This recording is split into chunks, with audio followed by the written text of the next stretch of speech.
live in a shithole. A house that doesn't even begin to meet minimum standards.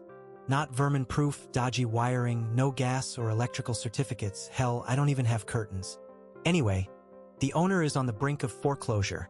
Didn't disclose when we began the lease. And so to help her out, we pay our rent fortnightly. Generally a week in advance, on top of being a month in advance. So the rent is due tomorrow, but usually I just would have paid it last weekend. Anyway, with my dad's funeral costs, I wouldn't be paying in advance this fortnight but will be on time for the foreseeable future. The owner texts me today to advise I am a week overdue, so I need to hand back keys on Sunday and vacate. Huh? We have a 2-year lease, you giant idiot. Touch base with the REA to advise her client is mistaken and request a ledger. She sends me not only the ledger, which shows I'm currently 5 weeks in advance, but also attached a notice to vacate for failure to pay rent. What? I call her and advise I can technically stop paying rent for 7 weeks before she can issue that notice, and since she wants to get all smarty pants, I'm requesting urgent repairs. This was my follow-up text. Hi agent, regarding the text I got this morning telling me to vacate this weekend. As we are both aware, there is a lengthy process in order to legally vacate a tenant. I will not be vacating this weekend. That's ridiculous. The rental provider's inability to budget effectively is not my problem when I am 5 weeks in advance on rental payments. In the meantime, since your rental provider wants to do everything by the book, please take this as official notification of request for urgent maintenance to bring the property to minimum rental standards. These are as follows. 1. All external windows in a rental property that can be opened must be lockable. They must also be able to be left open or closed. If the window can't have a lock fitted, it must have a functioning latch to keep it closed. 2. From March 29, 2022, windows in rooms likely to be used as bedrooms or living areas must be fitted with curtains or blinds that can be closed, block light, and provide privacy. 3. The property must be structurally sound and weatherproof. 4. Copies of the electrical and gas safety certificates, which we both know don't exist given an unlicensed person undertook the electrical works. 5.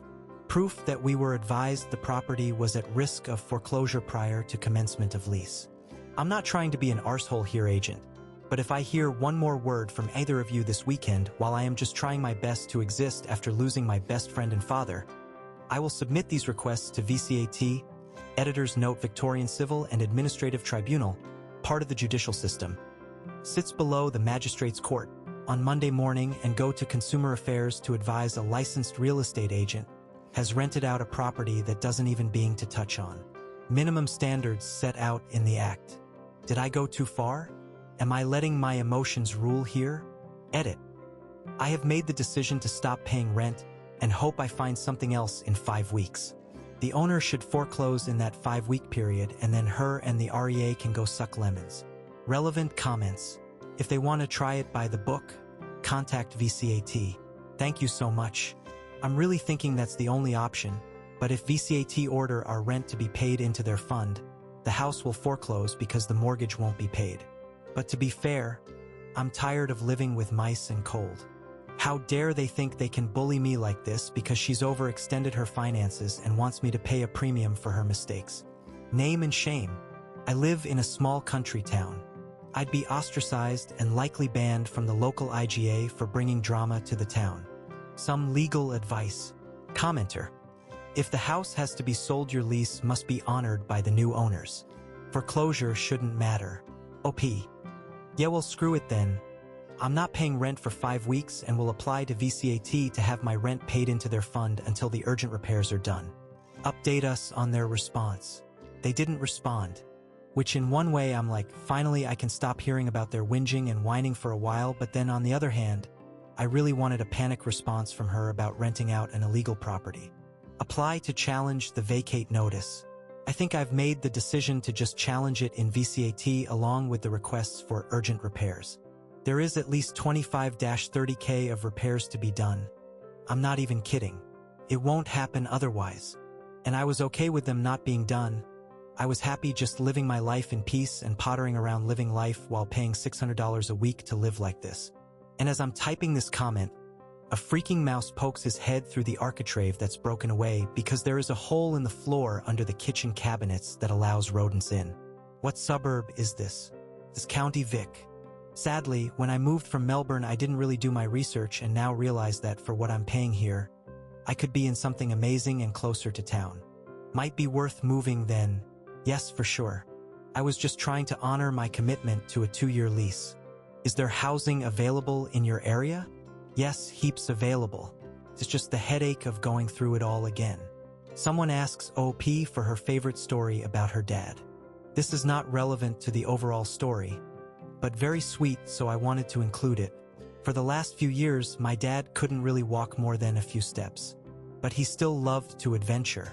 So we bought him a mobility scooter. He realized how much he loved his scooter, and so he wanted a bigger, snazzy one. We got it for him. Anyway, what else for us two to do but scoot together to the pub, get drunk while having a bet, and then scoot home together.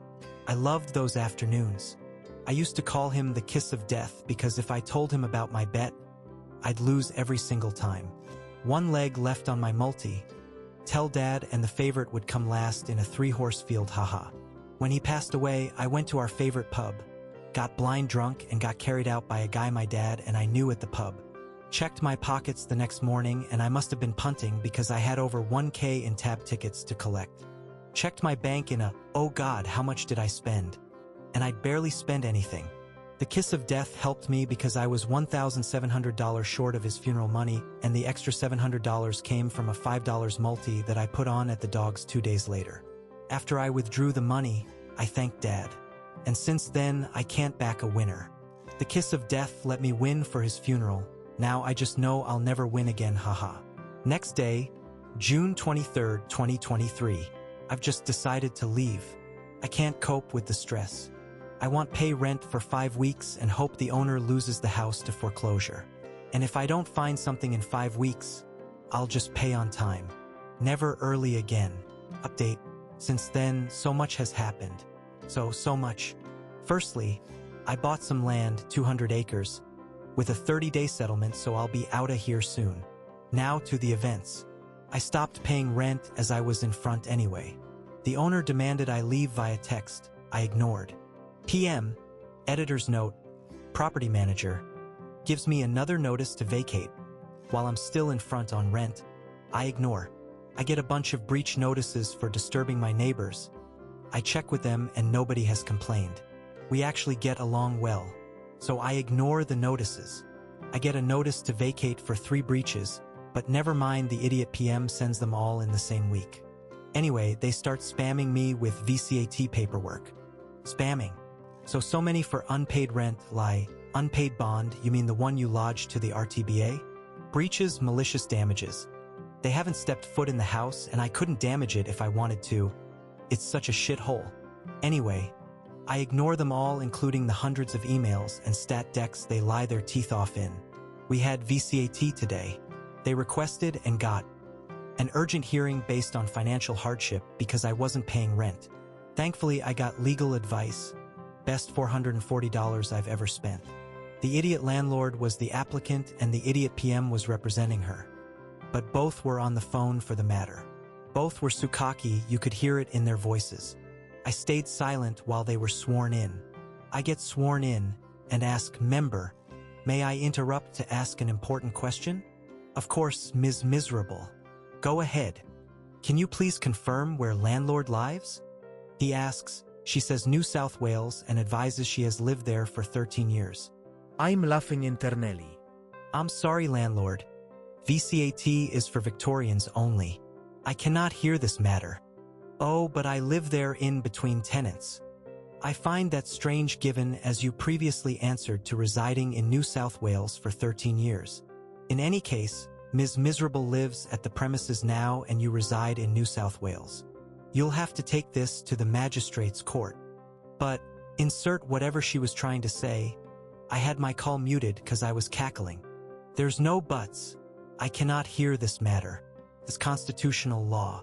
I have no choice but to dismiss the application. Goodbye, everyone. Best moment ever. So I've let PM waste hours, literally hours, preparing VCAT nonsense and lodging applications for nothing.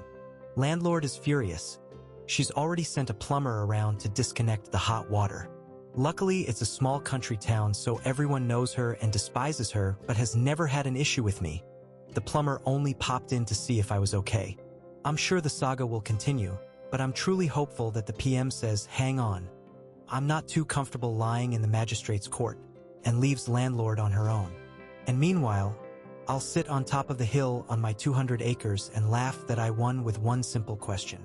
Edit for those who think it's fake. I've made the VCAT ruling my profile picture, smiley face, relevant comments. Commenter. Repeatedly lying on a stat deck can be a serious offense. If the hearing went ahead and those were presented, they could be in serious trouble? OP. If it goes to the magistrate's court, I will certainly be represented, so I will make sure it's known they are purposely lying. Commenter. Did the legal advice let you know about the jurisdiction thing? OP. Yes, I was initially going to be represented, but he said it wasn't necessary. Just to touch base if it goes to magistrate's court. Commenter. Well done. How did you learn the landlord resides out of Victoria? OP. Before she showed her true colors, we spoke regularly. We texted at least weekly and spoke on the phone at least fortnightly. Commenter. About the state of the property? Gotta love a helicopter LL. OP. Yeah, and just general chit-chat. I got the feeling she was a lonely old woman who had a rough trot. Turns out she just doesn't have anyone in her life because she's an arsehole. Commenter. Congratulations on this victory, and I'm sorry you're going through this. Any thoughts on why, if they're being foreclosed on, why they'd be bothering to try and evict? OP. In the paperwork, the landlord is having financial counseling through the salvos. That was part of the financial hardship urgent hearing crap. So I don't think the foreclosure is as imminent as she made out. I truly believe that she is hoping to evict me, get someone else in, and then it's a bit of a cash injection. For weeks up front, borrow bond money, etc. You can suddenly afford 200 acres? Why would you live in a shack and not a suburb? Doesn't sound like someone who runs a farm or vineyard business. Editor's note, I have no idea where they got the vineyard idea. I couldn't think of anything worse than living in an established suburb. I got the money off my dead father. Is that okay with you? I never said I run a vineyard. I know EFF all about grapes. 200 acres of land out my way cost me less than a pretty little townhouse out your way. You keep your townhouse, I'll keep my hill. Mini update. My dad left me a $2 million life insurance policy. I spent just under $1 million buying land in rural Vic where I now live, and spent the rest of the first $1 million paying off debts / buying dad a nice burial plot, etc. I also bought a new car. Well, a demo, but it's basically new. I saw a financial advisor who suggested starting an investment portfolio. I asked what kind of investments, and he said there was many options, stock, property, blah blah. I don't feel comfortable with him, so I legged it. Where the hell do I go to find a good person to help me? Is the bank a reliable source of information? Is currently just sitting between 4 bank accounts in incentive savers / maxi savers. Relevant comments. Must have been an expensive premium. I have no idea how he afforded it. He must have struggled so much. My husband was paying $190 a month for $500K before we received this. So I dread to think. But I'll forever be grateful. People saying the account is fake. No. I created an elaborate story about my best mate dying months ago and kept the story going this whole time just to say I'm a financial idiot to strangers on the internet who Googled what is HISA today. I wish I had my dad not money. He was the best. I just didn't know where to look for financial help. As previously said, I have no idea how he afforded it. None. I do know now why I always paid for lunch though. I do imagine it was more than 10K given he was a very ill man in the end. I bought where I already lived. Rural is where I belong, and as my husband and daughter are First Nations, we wanted to ensure we would always be on their country. Cheers. Where they are living. It has a caravan which we currently live in, with plans to build in a couple years once the building situation is more stable. But that will likely be mortgaged on our wages. OP has not updated on this specific matter since August of 2023. There were more comments and advice on the last post, but not specifically relevant to the overall story. I hope she is doing well, since she mentioned they are living in a caravan and no longer at the horrible landlord's place. I've marked this as concluded.